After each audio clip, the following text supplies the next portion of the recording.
17 décembre 1944. La forêt des Ardennes, en Belgique. L'Obergefreiter Hans Müller est blotti dans son trou d'homme gelé, en train d'écrire dans son journal des mots qui le hanteront pour le reste de sa vie. Les Américains ne sont pas comme les Russes. Leur artillerie est quelque chose de totalement différent. Ce n'est pas le volume de feu, bien que cela soit déjà terrible. C'est la vitesse, c'est la précision, c'est la certitude que vous n'avez pas le temps de réagir. Un instant, il y a le silence. L'instant suivant, le monde explose. À travers le brouillard dense de ce matin, Müller avait été témoin de quelque chose qui avait brisé toutes les certitudes que les soldats allemands avaient sur les capacités militaires américaines. Son bataillon, faisant partie de la 6e armée Panzer SS, venait de lancer la dernière tentative d'Hitler à l'ouest. Ils avaient obtenu une surprise totale contre des positions américaines faiblement tenues. La victoire semblait à portée de main. Puis, l'artillerie américaine les a trouvés. Ce que Müller ignorait, ce qu'aucun soldat allemand avançant dans ces forêts enneigées n'aurait pu savoir, c'est qu'ils étaient sur le point de rencontrer le système d'artillerie le plus meurtrier jamais déployé sur un champ de bataille. Un système si avancé, si dévastateur et si parfaitement coordonné qu'il briserait l'élan de la dernière offensive allemande et révélerait la véritable profondeur de la supériorité militaire américaine. L'effondrement avait commencé bien avant la bataille des Ardennes. Tout au long de 1943 et 1944, les vétérans allemands transférés du front de l'Est pour affronter les forces américaines en Italie, en France et dans les pays du Benelux apportaient avec eux des certitudes forgées dans des batailles désespérées contre l'artillerie soviétique. Ils avaient appris à survivre aux bombardements russes par une expérience difficile.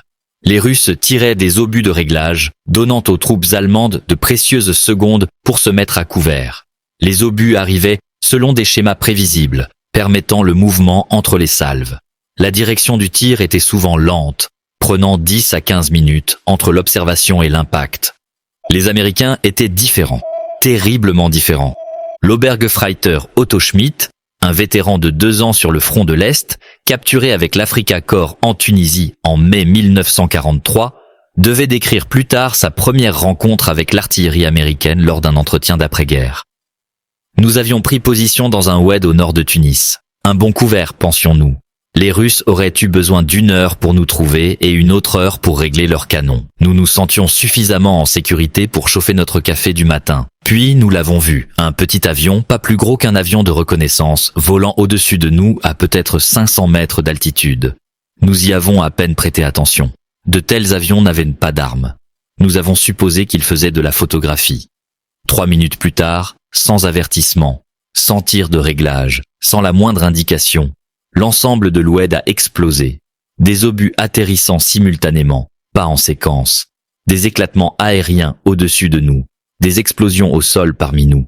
En 30 secondes, ma compagnie a cessé d'exister en tant qu'unité combattante. J'étais l'un des 11 survivants sur 123 hommes. L'avion que Schmidt avait vu était un L-4 Grasshopper, la plateforme volante des observateurs avancés américains. Ces discrets Piper Cub deviendraient les avions les plus redoutés de l'armée allemande. Non pas pour les armes qu'ils transportaient, mais pour ce qui suivait leur apparition. Les soldats allemands ont appris une amère vérité. Lorsque vous voyiez un Grasshopper au-dessus de vous, vous n'aviez plus que quelques minutes, peut-être seulement quelques secondes, avant que l'artillerie américaine ne transforme votre position en un champ de mort. Le lieutenant Friedrich Bauer, un officier d'artillerie qui avait coordonné des tirs de contre-batterie sur le front de l'Est, a documenté son stupéfaction dans des lettres découvertes des décennies plus tard dans les archives militaires allemandes. J'ai étudié les procédures d'artillerie américaine à partir de documents capturés. Au début, j'ai cru que ces documents étaient une tromperie, une propagande destinée à intimider. Aucun système d'artillerie ne pouvait fonctionner comme décrit. La coordination requise serait impossible. Puis je l'ai constaté par moi-même. Près de Saint-Lô, un Grasshopper américain est apparu. Nous l'avons repéré, nous préparant à déplacer nos canons comme le veut la procédure standard. Avant même que nous puissions bouger, avant même que nous ayons calculé les données de tir pour une contre-batterie, les obus américains tombèrent sur notre position. Pas un tir aléatoire, pas une saturation de zone, mais un tir précis sur chaque canon. Ils avaient en calculé les solutions de tir, coordonner plusieurs batteries à différentes portées et livrer un feu simultané en moins de temps qu'il n'en fallait à nos propres observateurs avancés pour transmettre par radio les coordonnées cartographiques à notre centre de direction de tir.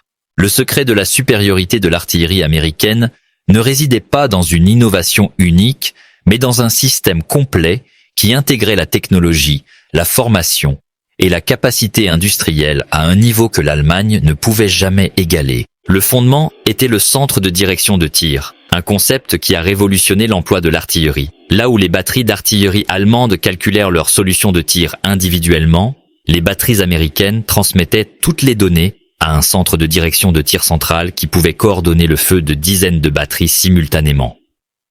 Le système du CDT dépendait de tables de tir précalculées. Dans des bureaux à travers les États-Unis, des salles pleines de femmes travaillaient avec des machines à calculer mécaniques, des règles à calcul et des tables de logarithmes, calculant des solutions de tir pour toutes les combinaisons de variables imaginables, vitesse et direction du vent, température, humidité, usure du canon, température des propergoles, différence d'altitude entre le canon et la cible. Ces tables, imprimées dans des livres assez petits pour tenir dans une sacoche de cartes, permettaient aux officiers américains de direction de tir de calculer des solutions de tir précises en quelques minutes plutôt qu'en plusieurs heures. Hedman Vera Hoffman, un professeur de mathématiques enrôlé dans l'artillerie de la Wehrmacht, a examiné des tables de tir américaines capturées après la guerre. Son analyse, conservée dans les archives militaires allemandes, révèle son admiration stupéfaite. Ces tables représentent des années de travail de calcul, des milliers d'heures sur des calculatrices mécaniques. Ils avaient calculé des solutions pour chaque variable que nous pourrions rencontrer sur le terrain. Nos propres tables de tir étaient rudimentaires en comparaison, nécessitant des calculs de terrain approfondis pour chaque mission. Les Américains avaient fait les mathématiques à l'avance. Sur le terrain, ils n'avaient qu'à chercher la réponse. Mais les tables, à elles seules, ne pouvaient expliquer l'efficacité dévastatrice de l'artillerie américaine. La vraie révolution était le Time on Target, TOT, une technique de tir si avancée que peu de nations possédèrent la capacité de l'exécuter. Le Time on Target, universellement connu sous le nom de TOT, coordonnait le feu de l'artillerie de sorte que les obus de multiples batteries, tirés à des moments différents en fonction de leur distance par rapport à la cible, arrivaient simultanément dans une fenêtre de 3 secondes. L'effet était catastrophique. Les soldats allemands ne subissaient aucun avertissement, aucun tir de réglage, aucune accumulation graduelle du feu. Un instant, le silence. L'instant suivant, des dizaines d'obus détonnant simultanément. Les troupes à découvert, dont la survie contre l'artillerie conventionnelle dépendait du fait de se jeter au sol à la première explosion, n'avaient pas le temps de réagir. Des études menées après la guerre ont révélé que 66% des pertes dues à l'artillerie se produisaient dans les premières secondes d'un barrage. Le Time on Target maximisait les pertes en éliminant tout avertissement. Le Stabsfeldwebel, Kurt Zimmermann, qui a survécu à des frappes TOT pendant la bataille des Ardennes, a écrit dans son journal, découvert par les forces américaines dans un poste de commandement capturé. Ce n'est pas de l'artillerie comme nous la comprenons. C'est quelque chose de nouveau. Vous n'entendez rien. Puis le monde s'arrête. Chaque obus arrive dans la même seconde. Les éclatements aériens tuaient les hommes qui survivraient aux explosions au sol. Les explosions au sol tuaient les hommes qui survivraient aux éclatements aériens. Il n'y a pas de temps pour plonger à couvert, pas de temps pour atteindre un trou, pas même de temps pour se jeter à plat ventre. Vous êtes simplement vivant un instant et blessé ou mort l'instant suivant. La rapidité de la réponse de l'artillerie américaine a choqué les commandants allemands. L'artillerie allemande, considérée comme l'une des meilleures au monde, pouvait délivrer un tir en 8 à 10 minutes dans des conditions idéales. L'artillerie américaine livrait régulièrement un tir précis en 3 minutes. Cette rapidité provenait de multiples facteurs. Les observateurs avancés américains utilisèrent de nouvelles radios FM qui fournissaient une communication claire et sans interférence. Les forces allemandes comptaient encore principalement sur des radios AM, sujettes aux interférences. Les radios américaines étaient également bien plus nombreuses. Chaque bataillon d'infanterie avait plusieurs observateurs avancés équipés de radios. Les bataillons allemands n'avaient généralement qu'une ou 2 radios, souvent partagées entre les unités. Les observateurs avancés eux-mêmes représentaient un autre avantage américain. Les observateurs avancés allemands étaient des officiers d'artillerie, manquant souvent de formation ou d'expérience en infanterie. Les observateurs avancés américains étaient du personnel spécialement formé qui comprenait à la fois l'artillerie et les tactiques d'infanterie. Ils se déplaçaient avec les unités d'infanterie, vivaient avec les soldats d'infanterie et coordonnait le feu comme une partie intégrante des opérations interarmes. De plus, les observateurs d'artillerie américains pouvaient faire appel à l'artillerie de tout un corps d'armée et pas seulement à celle de leur propre bataillon. Le système permettait à un seul observateur avancé de coordonner le feu de dizaines de batteries en quelques minutes. Un lieutenant demandant un appui-feu pouvait déclencher un poids de métal équivalent à une petite frappe aérienne, livrée avec plus de précision et plus rapidement qu'aucun appui aérien ne pourrait le fournir. L'Oberstleutnant Müller, commandant d'un régiment d'infanterie détruit près de Saint-Lô en juillet 1944, a documenté cette capacité dans son rapport final. Une seule compagnie d'infanterie américaine, encerclée dans un village, a retenu mon régiment entier pendant 6 heures. Chaque fois que nous tentions d'assaillir, les tirs d'artillerie nous repoussaient. Non pas d'une seule batterie, mais de ce qui semblait être des dizaines de batteries. L'observateur avancé avec cette compagnie, probablement un lieutenant ou un capitaine, commandait plus de puissance de feu que je ne pouvais en rassembler avec l'ensemble de mon artillerie régimentaire. Nous avons perdu 400 hommes en tentant de submerger 120 Américains. Nous avons échoué. Les pièces d'artillerie elles-mêmes démontraient la supériorité industrielle américaine. Le Howitzer M2A 105 mm, la pièce d'artillerie légère standard américaine, était une merveille d'ingénierie et de fabrication. L'arsenal de Rock Island avait perfectionné des techniques de production permettant une fabrication rapide avec des tolérances précises. À la fin de la Seconde Guerre mondiale, 8536 Howitzer M2A1 avaient été produits.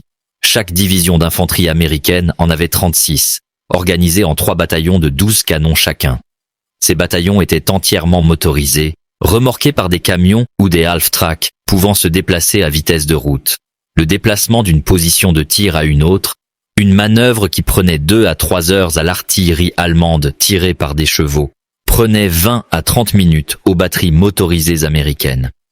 Le contraste en matière de mobilité était frappant. L'artillerie allemande est restée majoritairement hippomobile tout au long de la guerre.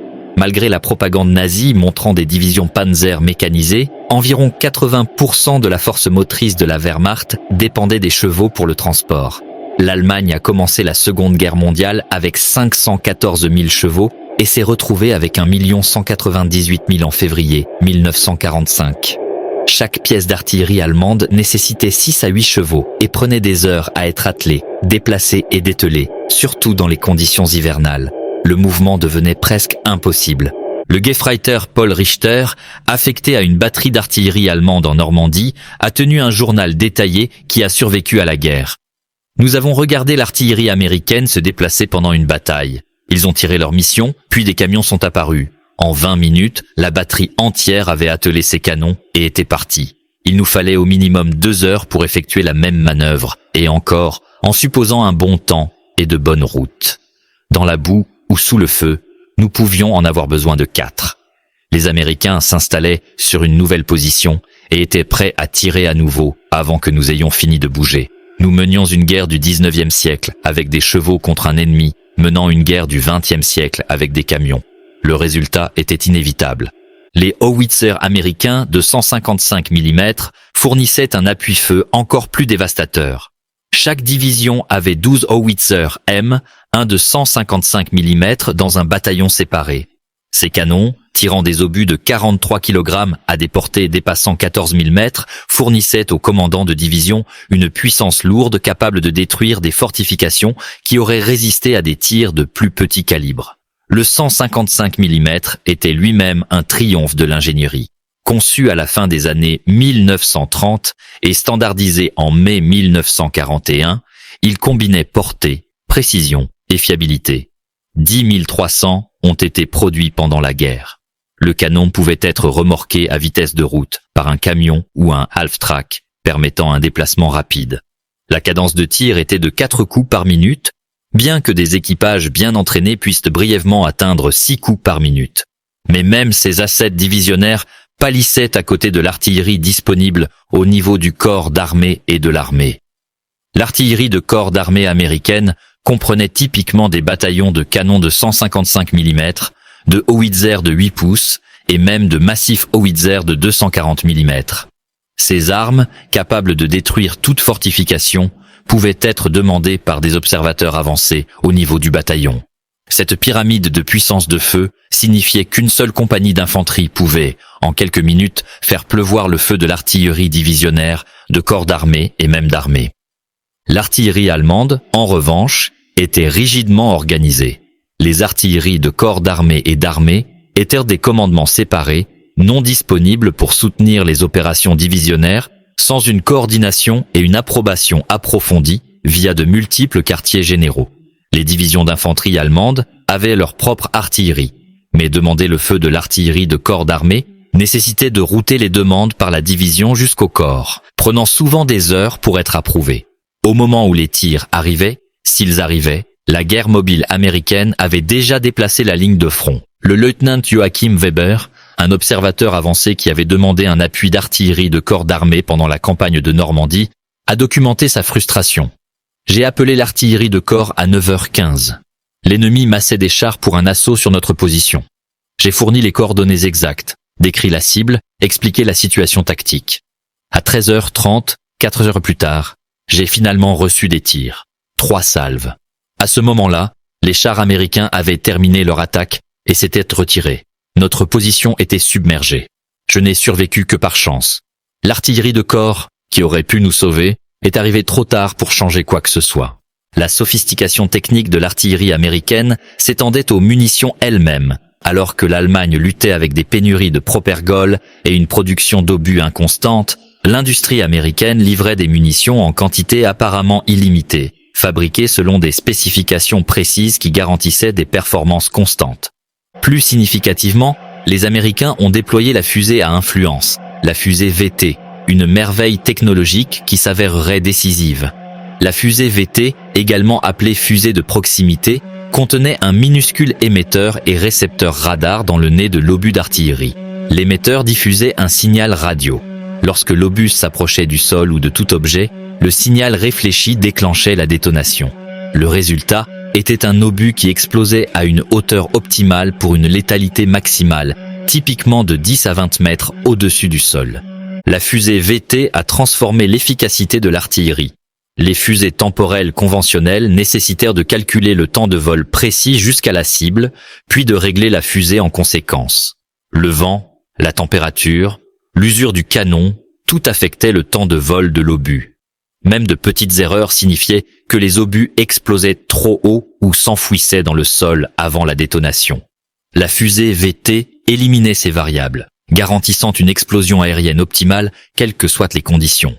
La fusée VT avait d'abord été utilisée au combat par l'USS Helena le 5 janvier 1943, abattant un bombardier en piqué japonais au large de Guadalcanal avec seulement 2 ou 3 salves.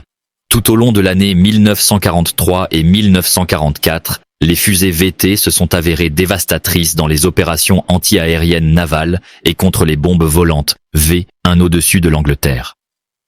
Cependant, des craintes que la technologie ne tombe entre des mains allemandes ont empêché son utilisation dans l'artillerie terrestre au-dessus de l'Europe.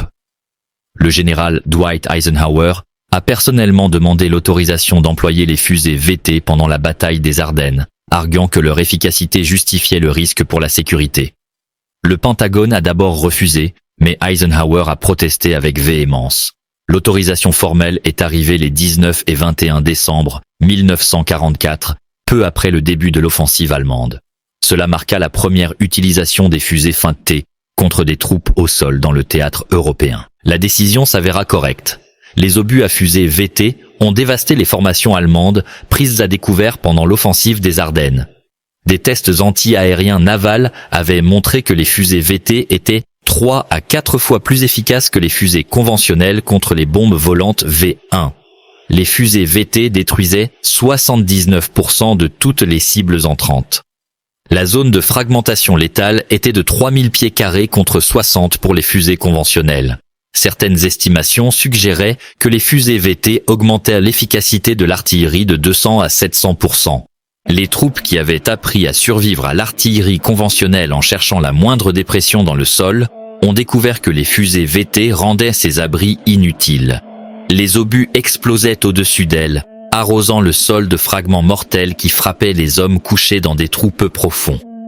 L'Obergefreiter Hans Müller, dont le journal a ouvert ce récit, a survécu à un barrage de fusées VT et a enregistré son expérience. Nous avions appris sur le front de l'Est à nous jeter à terre à la première explosion. Même des dépressions peu profondes offraient une protection contre les fragments voyageant horizontalement. Mais ces obus démons, comme nous les appelions, explosaient au-dessus de nous. Les fragments tombaient comme de la pluie. Des hommes dans des trous de renard. Des hommes qui auraient dû être protégés étaient tués par des fragments qui tombèrent verticalement. Il n'y avait aucune défense, sauf des bunkers profonds. Et nous n'avions pas le temps de creuser des bunkers profonds. Nous sommes simplement morts. L'impact psychologique des fusées VT aggravait leurs effets physiques. Les soldats allemands, formés à réagir à l'artillerie en cherchant un abri, ont trouvé leur formation inutile. La connaissance qu'aucun abri, sauf une protection aérienne, ne pouvait les sauver, provoquait la paralysie. Certaines unités ont refusé de quitter leur position défensive, même sous ordre direct, car se déplacer à découvert signifiait une mort certaine si l'artillerie américaine les engageait. Le Hauptmann Friedrich Bauer a documenté une quasi-mutinerie dans son unité pendant les dernières semaines de l'offensive des Ardennes. Ma compagnie a reçu l'ordre d'attaquer une position américaine à 300 mètres de distance. Les hommes ont refusé. Ils avaient vu ce que l'artillerie américaine faisait aux troupes à découvert, surtout avec ces nouvelles fusées qui explosèrent dans les airs. J'ai essayé d'expliquer que nous mourions de toute façon si nous n'attaquions pas, que les Américains finiraient par submerger notre position. Les hommes ne bougeraient pas. Ils préféraient la possibilité d'être capturés à la certitude de mourir sous le feu de l'artillerie américaine. La capacité industrielle qui produisait l'artillerie et les munitions américaines en de telles quantités représentait une autre dimension de la supériorité que les soldats allemands ne pouvaient pas comprendre. L'arsenal de Rock Island à lui seul a produit plus de 10 000 howitzers de 105 mm. De multiples usines ont produit des howitzers de 155 mm et des armes plus lourdes. La production d'obus a atteint des niveaux stupéfiants tout au long de la guerre. La production allemande, entravée par les bombardements alliés, les pénuries de ressources et une allocation inefficace de la capacité industrielle, n'a jamais approché les niveaux américains. Les pièces d'artillerie allemandes étaient souvent supérieures en conception à leurs homologues américaines, mais l'Allemagne les a produites en nombre insuffisant et n'a pas eu la capacité industrielle pour maintenir la production au fur et à mesure que la guerre continuait. Dès 1944, les batteries d'artillerie allemandes fonctionnaient souvent à mi-effectif, avec des canons détruits ou usés et aucun remplacement disponible. Plus critique encore, la production de munitions allemandes ne pouvait pas soutenir des opérations intensives. Les batteries d'artillerie allemandes étaient souvent limitées à des allocations quotidiennes minimales, parfois seulement 2 à 3 obus par canon et par jour. Les batteries américaines ne faisaient de face à aucune restriction de ce genre. Les observateurs avancés pouvaient demander des tirs librement, sachant que l'approvisionnement en munitions était effectivement illimité. Le lieutenant Werner Vogel, un officier d'artillerie allemand, a documenté la crise des munitions dans son journal de guerre. Nous avons reçu 50 obus par canon pour toute la semaine. 50 obus pour soutenir un régiment d'infanterie faisant face à des attaques américaines continues. J'étais obligé de justifier chaque mission de tir auprès du bataillon, expliquant pourquoi cette cible particulière méritait la dépense de munitions irremplaçables. Pendant ce temps, l'artillerie américaine tirait des milliers d'obus par jour sans souci apparent de conservation. Nous menions une guerre de pauvres contre un ennemi riche. La disparité dans l'approvisionnement en munitions se manifestait dans la doctrine tactique. La doctrine d'artillerie allemande mettait l'accent sur les tirs de masse sur des cibles de haute valeur, livrés seulement après une planification minutieuse et une approbation. La doctrine américaine mettait l'accent sur un feu réactif, immédiatement disponible pour soutenir les opérations d'infanterie. Un chef de peloton d'infanterie américain pouvait demander et recevoir un appui d'artillerie en quelques minutes. Un chef de peloton allemand pouvait attendre des heures pour un tir s'il en recevait un. La logistique de l'approvisionnement en munitions a encore mis en évidence les avantages américains. L'artillerie américaine était entièrement motorisée, approvisionnée par des convois de camions qui pouvaient livrer des milliers d'obus vers les positions avancées en quelques heures. L'artillerie allemande, hypomobile et souvent dépendante du transport ferroviaire pour les mouvements longue distance, luttait pour maintenir des stocks avancés adéquats. Alors que la puissance aérienne alliée interdisait les réseaux ferroviaires allemands, l'approvisionnement en munitions devenait de plus en plus difficile. La logistique américaine a également bénéficié de la standardisation. L'obus M, un tiré par les howitzers de 105 mm, utilisaient la même fusée que les obus tirés par les Howitzer de 155 mm et les calibres plus importants. Cette standardisation simplifiait l'approvisionnement, réduisait les besoins en inventaire et garantissait que les fusées étaient toujours disponibles. La production de munitions allemandes, en proie à de multiples conceptions de fusées et variantes de calibre, souffrait de pénuries chroniques de composants spécifiques, même lorsque la production globale restait adéquate. La supériorité de l'artillerie américaine a créé un effet en cascade sur les options tactiques allemandes. Les commandants allemands, sachant que le rassemblement de forces attirerait des tirs d'artillerie dévastateurs, dispersaient leurs unités. Mais les unités dispersées manquaient de puissance de combat et pouvaient être vaincues pièce par pièce. Les forces concentrées pouvaient générer de la puissance de combat, mais devenaient des cibles pour l'artillerie américaine. Chaque choix menait à la défaite. L'offensive des Ardennes, la dernière grande attaque de l'Allemagne à l'ouest, a démontré ses dynamiques avec une clarté brutale. La planification allemande dépendait du brouillard et du temps couvert pour neutraliser la puissance aérienne américaine. Les planificateurs ont correctement évalué que les avions américains ne pouvaient pas opérer par mauvais temps. Ils n'ont pas compris que l'artillerie américaine n'avait pas besoin de beau temps. Pendant les premiers jours de l'offensive, les divisions blindées et d'infanterie allemandes ont réalisé des pénétrations significatives contre des forces américaines surprises. Plus de 200 000 soldats allemands et environ 1000 chars ont lancé l'assaut initial le 16 décembre 1944. Puis l'artillerie américaine les a trouvés. Manquant de mobilité pour se déplacer rapidement lorsqu'ils étaient sous le feu, les batteries d'artillerie allemandes hypomobiles ont été détruites sur place. Manquant de réserves de munitions pour s'engager dans des tirs de contre-batterie soutenus, les canons allemands sont tombés silencieux tandis que les canons américains continuaient à tirer. Le Stabsfeldwebel Kurt Zimmermann, dont le journal fournit des détails approfondis sur les opérations d'artillerie allemande pendant la bataille des Ardennes, a enregistré la disparité. Notre batterie était située dans les bois au sud de Saint-Vite. Nous avions 50 obus par canon. Notre allocation entière pour l'opération. Nous avons tiré une mission pour soutenir notre infanterie. En moins de 10 minutes, les tirs de contre-batterie américains ont détruit 3 de nos 6 canons et tué la plupart des chevaux. Nous avons tenté de déplacer les canons restants, mais il nous manquait des chevaux pour les bouger. Nous avons abandonné les canons et nous nous sommes retirés à pied. C'était le schéma sur l'ensemble du front. Notre artillerie était réduite au silence, tandis que l'artillerie américaine continuait à tirer sans pause. À Bastogne, les munitions d'artillerie américaine ont même été restreintes à seulement 10 coups par canon et par jour le 22 décembre en raison de pénurie. Malgré cette contrainte, l'artillerie américaine s'est avérée décisive pour briser les attaques allemandes autour de la ville encerclée. Lorsque le temps s'est éclairci après Noël, le ravitaillement a repris et les tirs d'artillerie américains se sont intensifiés de façon spectaculaire. Pendant toute la campagne des Ardennes, 4155 canons américains ont tiré 1 255 000 obus d'artillerie. Les unités allemandes, qui avaient pénétré de 50 km dans les lignes américaines, se sont retrouvées piégées, encerclées par des forces américaines qui pouvaient en faire appel à un appui d'artillerie illimité, une fois le ravitaillement rétabli. L'Oberst Heinrich Müller, dont le régiment avait été détruit à Saint-Lô 6 mois plus tôt, commandait un régiment de remplacement pendant la bataille des Ardennes. Son rapport final, écrit dans un camp de prisonniers de guerre après sa capture en janvier 1945, fournit une évaluation sombre.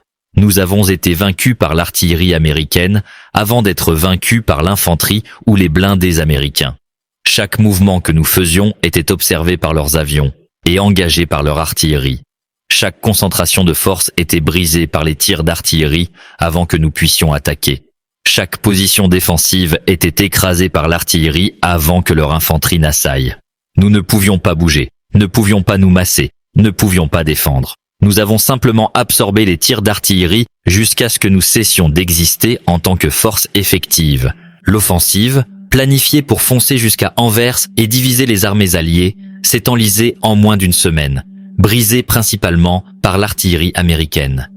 Les unités qui ont commencé l'offensive à pleine puissance l'ont terminée avec 30 à 40% de pertes, les tirs d'artillerie comptant pour la majorité des pertes.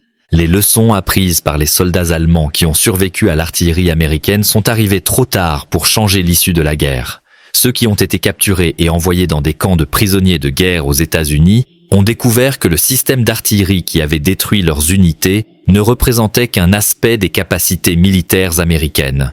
La capacité industrielle qui a produit des dizaines de milliers de pièces d'artillerie et des millions d'obus était la même capacité qui produisait des chars, des avions, des camions et tous les autres instruments de guerre en quantité qui éclipsait la production allemande. Le Gefreiter Otto Schmidt, capturé en Tunisie et détenu dans un camp au Texas, a écrit dans une lettre qui a passé la censure américaine « J'ai vu l'industrie américaine. J'ai regardé des trains transportant des pièces d'artillerie, des centaines d'entre elles, se dirigeant vers les ports pour être expédiées outre-mer. J'ai vu des usines produisant des obus par milliers. Les Américains nous ont vaincus non pas par des tactiques supérieures ou des soldats supérieurs, bien que leurs tactiques soient bonnes et leurs soldats courageux. Ils nous ont vaincus par la simple puissance industrielle. Ils pouvaient se permettre de tirer 100 obus, là où nous en tirions un. Ils pouvaient se permettre de perdre du matériel et de le remplacer en quelques jours. Nous ne pouvions pas rivaliser avec cela. Nous n'aurions jamais pu rivaliser avec cela, peu importe combien de temps nous avions combattu. Les prisonniers de guerre allemands qui ont assisté à des exercices d'entraînement de l'artillerie américaine aux États-Unis ont vu de leurs propres yeux le professionnalisme et la préparation qui rendèrent le système si efficace. Les équipages d'artillerie américains s'entraînaient constamment, pratiquant la coordination et la communication qui permettaient les missions de time on target. Les observateurs avancés travaillaient en étroite collaboration avec les unités d'infanterie, pratiquant l'intégration qui rendait les opérations interarmes américaines si efficaces. Le lieutenant Friedrich Bauer, l'officier d'artillerie capturé en Italie, a assisté à des conférences dans un camp de prisonniers où des officiers d'artillerie américains expliquaient leurs méthodes. Ces notes, conservées dans les archives allemandes, révèlent son admiration professionnelle. Ils ont systématisé tout ce que nous faisions par compétences individuelles et initiative. Là où nous dépendions de talentueux officiers d'artillerie, calculant les solutions de tir par l'expérience et le calcul, ils ont créé des tables qui permettent à des officiers moyens d'atteindre les mêmes résultats. Là où nous dépendions de bons opérateurs radio maintenant la communication dans des conditions difficiles, ils ont produit des radios si fiables que même des opérateurs minimalement formés pouvaient maintenir le contact. Ils ont pris l'art de l'artillerie et l'ont transformé en un processus industriel, reproductible et évolutif. C'est le secret de leur succès. La transformation des prisonniers allemands est allée au-delà de l'appréciation technique. Beaucoup ont réalisé que la propagande allemande sur la faiblesse militaire américaine était complètement fausse. Les Américains qu'ils ont rencontrés, à la fois comme ennemis sur le champ de bataille et comme geôliers dans les camps de prisonniers, ont démontré une compétence professionnelle, une capacité industrielle et une compétence organisationnelle qui dépassaient les capacités allemandes dans presque toutes les dimensions. L'Obergefreiter Hans Müller, dont le journal a chroniqué ses expériences dans les Ardennes, a été capturé pendant l'effondrement de l'offensive allemande. Ses entrées de journal ultérieures, écrites dans un camp de prisonniers de guerre, reflètent un renversement complet de ses croyances antérieures. On nous a dit que les Américains étaient des soldats inférieurs, qu'ils manquaient d'esprit combatif, qu'ils dépendaient de la supériorité matérielle parce qu'ils manquaient de la compétence et du courage des soldats allemands. C'étaient des mensonges. Les soldats américains se sont battus avec courage et compétence, mais ils se sont aussi battus avec des avantages matériels écrasants que le courage et la compétence allemands ne pouvaient en surmonter. Plus significativement, ils se sont battus avec un système d'artillerie si avancé que nous n'avions aucune contre-mesure efficace. Cela, plus que tout autre facteur, nous a vaincus. Début 1945, alors que la situation de l'Allemagne devenait désespérée, la supériorité de l'artillerie américaine n'a fait qu'augmenter. La production de munitions allemandes s'est effondrée sous les bombardements alliés. Les unités d'artillerie allemandes ont perdu des équipages expérimentés à cause des pertes et ont reçu des remplacements inadéquats. Les chevaux allemands, essentiels pour déplacer l'artillerie, sont morts par milliers à cause du surmenage, du manque de fourrage et des tirs américains. Les batteries allemandes qui fonctionnaient avec 6 canons au début de la guerre n'en opéraient plus qu'avec 2 ou 3. Certaines divisions n'avaient plus d'artillerie fonctionnelle du tout. L'artillerie américaine, en revanche, est devenue plus forte. La production a continué à accélérer même alors que la guerre en Europe approchait de sa fin. Les usines américaines ont produit plus de pièces d'artillerie en 1944 que lors de toute année précédente. La production de munitions a atteint des niveaux qui permettaient aux forces américaines de tirer sans restriction. De nouvelles technologies, y compris des ordinateurs de direction de tir améliorés et de meilleures radios, ont encore amélioré l'efficacité. La fin est venue en mai 1945 avec la capitulation sans condition de l'Allemagne.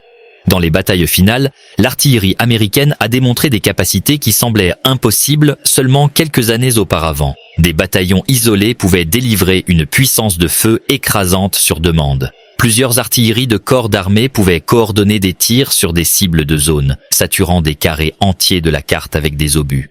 Les observateurs avancés pouvaient appeler la destruction sur n'importe quelle cible en quelques minutes, confiant qu'un tir précis arriverait rapidement. Les survivants allemands de ces batailles finales ont emporté avec eux un profond respect pour l'artillerie américaine. Hedman Vera Hoffman, le professeur de mathématiques qui avait analysé les tables de tir américaines, a été capturé dans la poche de la Ruhr en avril 1945. Son dernier rapport militaire, écrit pour les officiers du renseignement américain, a fourni une analyse professionnelle de l'efficacité de l'artillerie américaine. Le système d'artillerie américain représente l'aboutissement de la guerre à l'âge industriel. Ils ont appliqué des méthodes industrielles, la production de masse, la standardisation et la formation systématique pour créer un système d'armes d'une efficacité sans précédent. Les pièces d'artillerie allemandes individuelles peuvent être supérieures en conception. Les officiers d'artillerie allemands individuels peuvent égaler la compétence américaine, mais les Américains ont créé un système qui ne dépend pas de la supériorité individuelle. Leur système produit une puissance de feu constante, écrasante et rapidement livrée, indépendamment des niveaux de compétences individuelles. Cette systématisation représente une révolution dans la guerre que l'Allemagne n'a jamais égalée et ne pouvait égaler compte tenu de nos limitations industrielles.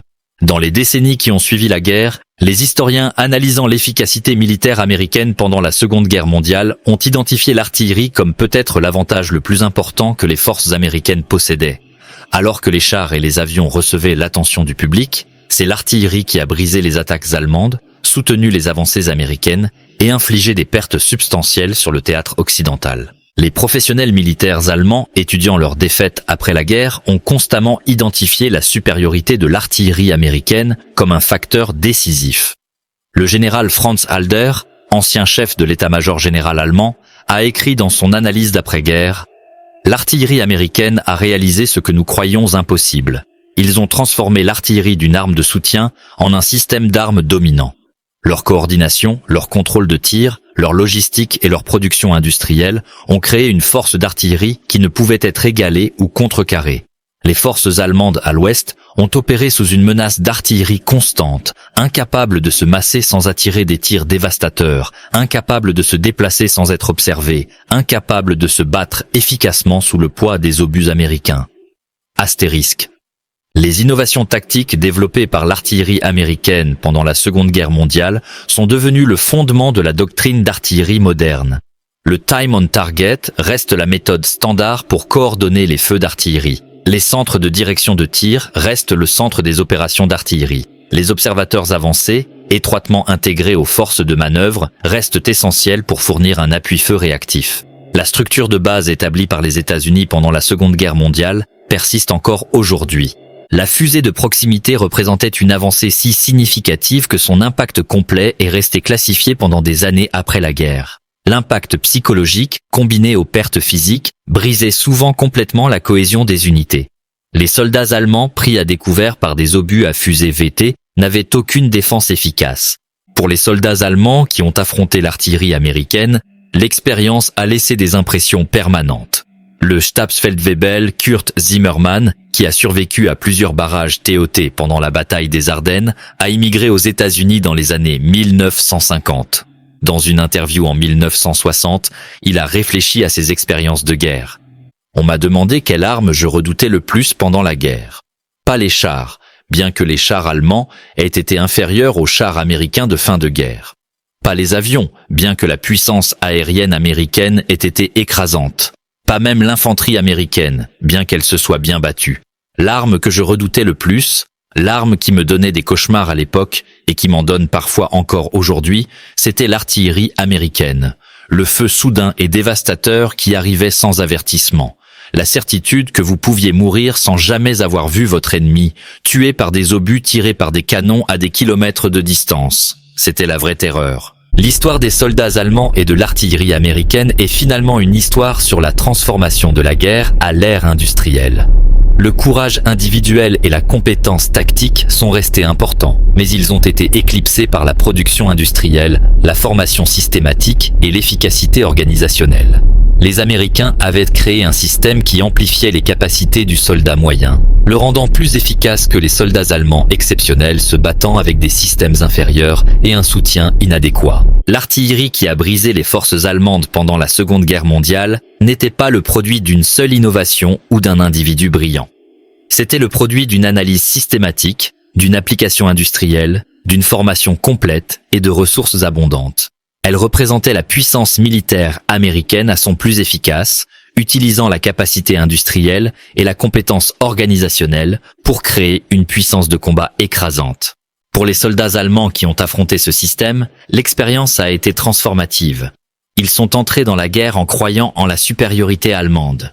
Ils ont terminé la guerre en comprenant que la puissance industrielle et la capacité organisationnelle américaine avaient surpassé les capacités allemandes. Ils avaient appris à craindre l'artillerie américaine par-dessus toutes les autres armes, car elle représentait le fossé infranchissable entre les méthodes allemandes et la machine de guerre industrielle américaine.